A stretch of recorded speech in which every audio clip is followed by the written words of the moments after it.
ক'বলৈ ভাষা নাই। মই এজন সৌভাগ্য বুলি মই ভাবোঁ। ভাৰতীয় জনতা পাৰ্টিৰ এজন কনিষ্ঠতম কাৰ্যকৰ্তা বা আমাৰ এজন সাধাৰণ সদস্য হিচাপে মই নিজকে প্ৰাউড ফিল কৰিছোঁ। আৰু মই এজন সংঘৰ বিচাৰধাৰাৰ পৰা মই মই প্ৰথমে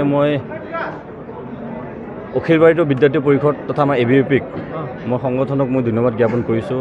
ৰাষ্ট্ৰীয় স্বয়ংসেৱক সংঘ তেওঁকো মই সেইটো সংগঠনকো মই ধন্যবাদ জ্ঞাপন কৰিছোঁ। আৰু লগতে আমাৰ সৰ্ববৃহৎ ৰাষ্ট্ৰীয় দল ভাৰতীয় জনতা পাৰ্টি আৰু নেদেখাজনক মই ধন্যবাদ জ্ঞাপন কৰিছোঁ। আৰু লগতে আমাৰ গোৱালপাৰা জিলাৰ জ্যেষ্ঠ কনিষ্ঠ সকলোকে মই ধন্যবাদ জ্ঞাপন কৰিছোঁ। আৰু বিশেষকৈ মই গোৱালপাৰা পশ্চিম সমষ্টিৰ বাকী ৰাইজক মই বহুত ধন্যবাদ জ্ঞাপন কৰিছোঁ। আপোনালোকে মোক যি বিশ্বাস আৰু আস্থাক ৰাখি ইমান বিপুলভাৱে মোক জয়ী কৰিছে যে আপোনালোকে অনাগত দিনত 5 বছৰত মোক সেৱক হিচাপে মোক পাব, চকীদাৰ হিচাপে মোক পাব। মই কৈছিলোঁ এটা প্ৰচাৰৰ সময়ত মই প্ৰচাৰত কৈছিলোঁ যে মোক আপোনালোকে 24/7 পাব। মই আপোনালোকক কথা দিছোঁ, এই মিডিয়াৰ সংবাদ মাধ্যমৰ থ্ৰুদি মই কথা দিছোঁ মোক আপোনালোকে 24/7 পাব। আৰু মোক সমাজৰ কাৰণে মই উৎসৰ্গিত আহিছোঁ। আৰু ভাৰতীয় জনতাৰ কাৰণে মই দিন ৰাত একাকাৰ কৰি দলৰ যি সাংগঠনিক ভিত্তি যি শক্তিশালী কৰিব লগা আছে আৰু ক'ৰবাত মই নিশ্চয় সেই বস্তু কামটো কৰিম। নাই, মই আপোনালোকক আগতেও কৈছিলোঁ যে ৰাইজৰ যি সমস্যা হ'ব সেই সমস্যাটো মোৰ। ৰাইজৰ সুখতো মই থাকিব চেষ্টা কৰিম, দুখতো মই থাকিমেই।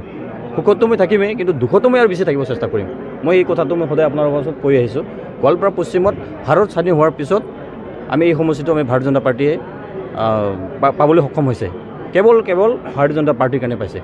তো সেই মোক প্ৰায় 92,000 মানুহে মোক ভোটটো দিছে।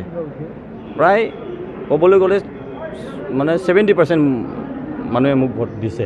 তো সেই 70%ৰ প্ৰিয় পাত্ৰ হৈ মই আকৌ 70ৰ পৰা কিমান ওপৰত আৰু ভাৰতীয় জনতা পাৰ্টি অনাগত 5 বছৰত কেনেকৈ প্লাছ কৰিব পাৰে মই সেইটো চাম। আৰু গোৱালপাৰা পশ্চিম সমষ্টিত কৰিব লগা বহুত কাম আছে। মই আগতেও কৈছোঁ যে ৰাস্তা ঘাটৰ উন্নয়নৰ কামটো কৰিব লাগিব, শিক্ষা অনুষ্ঠানৰ কামটো কৰিব লাগিব, কোচিং চেণ্টাৰৰ কামটো কৰিব লাগিব। আমাৰ যিহেতু ইটো চাইড ট্ৰাইবেল এৰিয়াৰ মানুহ, জনজাতি আমি মানুহ থাকোঁ, আমি ফুটবল খেলাত আমি চবেই ভাল পাওঁ, ফুটবল ক্ৰিকেট খেলি ভাল পাওঁ। এই ষ্টেডিয়ামৰ কথাটো পাতিব লাগিব।